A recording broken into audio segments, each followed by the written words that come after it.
نظام کائنات کو چلانے کا۔ اس میں اس کی خوبصورتی کیا ہے؟ اس کی میرے جیسے اللہ کو ہم کسی طرح بھی اس کی ذات کا احاطہ نہیں کر سکتے، اسی طرح ہم اپنے نبی کی ذات کا بھی احاطہ نہیں کر سکتے۔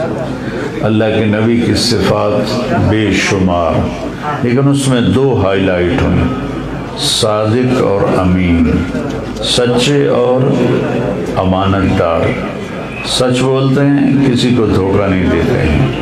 تو تجارت کی خوبصورتی ہے التاجر الصدوق الامین مع النبیین والصدیقین والشہداء والصالحین۔ سچا تاجر اور دیانتدار تاجر قیامت کے دن انبیاء کے ساتھ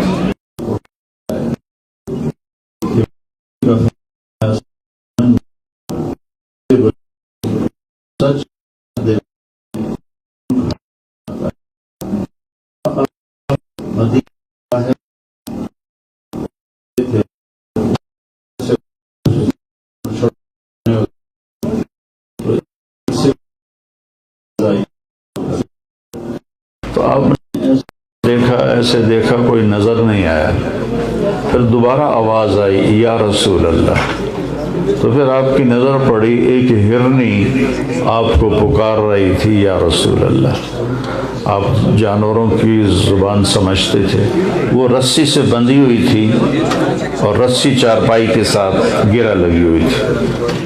انہوں نے کہا یا رسول اللہ، پھر آپ اس کے قریب فرمایا کیا بات ہے؟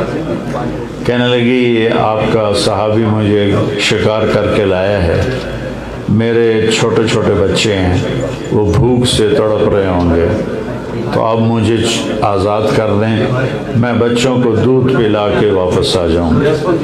اور اسے پتہ ہے کہ واپس آنے کا کیا مطلب ہے، اس نے ذبح ہونا ہے، اس نے کھایا جانا ہے۔ تو اب وہ تو پرائی امانت تھی، آپ کی ذاتی تو تھی نہیں۔ تو آپ نے فرمایا اگر تو واپس نہ آئی تو پھر کیا ہوگا؟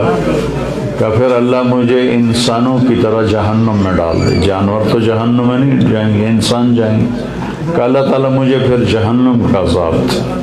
تو آپ نے اس کی رسی چھوڑ دی اور وہ بھاگتی بھاگتی پہاڑوں میں غائب ہو گئی، اور آپ وہیں بیٹھ گئے، اس کا انتظار کرتے رہے۔ کافی دیر کے بعد آپ نے دیکھا وہ پہاڑ کے اوپر سے اتر رہی تھی اور بھاگتے ہوئے آئی اور آ کر یوں سر جھکا دیا، یا رسول اللہ میں نے بچوں کو دودھ پلا دیا ہے، اب میں اللہ کی تقدیر پہ راضی ہوں، آپ مجھے باندھ دیں۔ تو آپ نے اسے باندھ دیا اور پھر وہیں بیٹھ گئے۔ دیر گزری تو وہ جو گھر والا تھا وہ آیا، اس نے دیکھا اللہ کے نبی وہ اس کے صحن میں بیٹھے ہوئے، وہ کہنے لگے یا رسول اللہ میں قربان، میرے تو بھاگ جاگ گئے، میرے گھر میں رونق آ گئی، آپ یہاں آئے کیسے؟ تو آپ نے فرمایا ایک کام ہے چھوٹا سا، تو اس لیے آیا ہوں۔ کہا جی آپ کے لیے تو جان حاضر ہے، آپ چھوٹا کام کیوں کہہ رہے ہیں؟ آپ نے کہا یہ ہرنی مجھے ہدیہ کر دو، یہ ہرنی مجھے ہدیہ کر دو۔ انہوں نے کہا یا رسول اللہ میں تو جان دینے کے لیے تیار ہوں، آپ ہرنی مانگ رہے ہیں؟ حاضر ہے۔ تو آپ نے اس کی رسی کھولی اور اس کی کمر پہ ہاتھ مارا، کہ جا اپنے بچوں کے پاس چلی جا، سچ نجات دیتا ہے اور جھوٹ ہلاک کرتا ہے۔ پھر اس ہرنی کا ادب دیکھو، اس نے آپ کو یوں سر جھکا کے سلام کیا،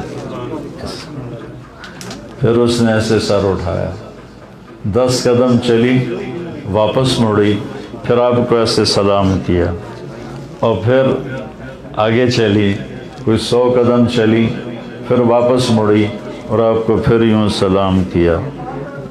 جب تک وہ نظروں سے غائب نہیں ہوئی، وہ مڑتی تھی، سلام پیش کرتی تھی، اور حتیٰ کہ وہ پہاڑوں میں غائب ہو گئی۔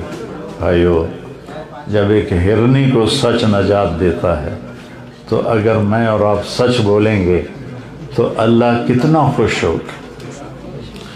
اللہ تعالیٰ نے قرآن میں صرف یا تو کافروں پر لعنت کہی لعن الذین کفروا، کفار پہ لعنت ہے، یا پھر جھوٹے پہ لعنت کہی ہے فنجعل لعنت اللہ علی الکاذبین، کہ اللہ کی لعنت ہے جھوٹ بولنے والے پر۔ اور لعنت ایسی بلا ہے کہ میرے نبی سفر میں تھے، ایک صحابی اونٹ پر بیٹھے اس کو اٹھانے لگے، اس نے اٹھنے میں نا تھوڑی وہ دیر کی تو اس نے کہا لعنت ہے تیرے اوتے، تو آپ کے کانوں میں آواز پڑی۔ آپ نے کہا یہ لعنت کس نے دی ہے؟ تو ان کا جی اس صحابی نے۔ کس کو؟ کہا جی اس اونٹ کو۔ آپ نے کہا اس اونٹ کو میرے قافلے سے نکال دو، جس پہ اللہ کی لعنت پڑ جائے وہ ساتھ چلنے کے قابل نہیں ہوتا۔ تو ہمارے بازاروں میں جھوٹ ہی جھوٹ ہے، جھوٹ ہی جھوٹ ہے، جھوٹ ہی جھوٹ ہے، جبکہ اللہ کے نبی کا وعدہ ہے کہ سچائی میں نجات ہے، سچ میں نجات ہے اور جھوٹ میں ہلاکت ہے۔ امانت داری، دیانت داری، یہ ساری رات کے نفلوں سے چند باتیں آپ کر لیں۔ ایک، آپ زندگی میں سچ بولیں، جھوٹ نہ بولیں۔ دوسرا، آپ کسی کو دھوکہ نہ دیں، دیانت داری سے، نوکری ہے تو نوکری کریں، تجارت ہے تو تجارت کریں، زراعت ہے تو زراعت کریں، جس ریڑھی لگاؤ، کسی کو دھوکہ نہ دیں۔ تیسرا، آپ کسی پہ ظلم نہ کریں، کسی کا پیسہ نہ کھا جائیں۔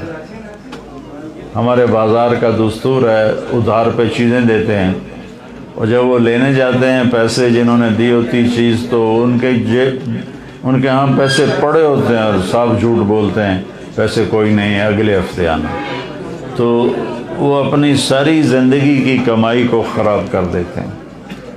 3 کام جو بھی کر لے، ایک سچ بولے، ایک کسی کو دھوکہ نہ دے، اور ایک کسی پہ زیادتی نہ کرے، تو پھر وہ دفتر میں بیٹھے یا مسجد میں بیٹھے، جو اجر اسے مسجد میں ملتا ہے وہی اجر اسے تھانے میں ملے گا، دکان پہ ملے گا، دفتر میں ملے گا، ریڑھی پہ بیٹھے ہوئے سیب بیچتے ہوئے ملے گا۔ اس کی 24 گھنٹے کی زندگی عبادت بن جائے گی۔ میرے نبی نے فرمایا 4 کام میری امت کر لے تو انہیں ذلت نہیں آ سکتی۔ دیکھو نا، ہم پوری امت 57 ملک ہیں مسلمانوں کے، سب ذلیل ہیں، اور ہمارے اوپر یہودیوں کا قبضہ ہے، ہمارے اوپر غیر مسلموں کا قبضہ ہے، ہم چوں بھی نہیں کر سکتے ان کی مرضی کی، اور پاکستان ایٹمی طاقت ہے، اور پھر یہ ذلیل ہو رہا ہے۔ تو میرے نبی نے کہا 4 کام کر لے میری امت تو ذلت نہیں آئے گی، دنیا بھی بنے گی، آخرت بھی بنے گی۔ 4 کام فرضوں کے بعد۔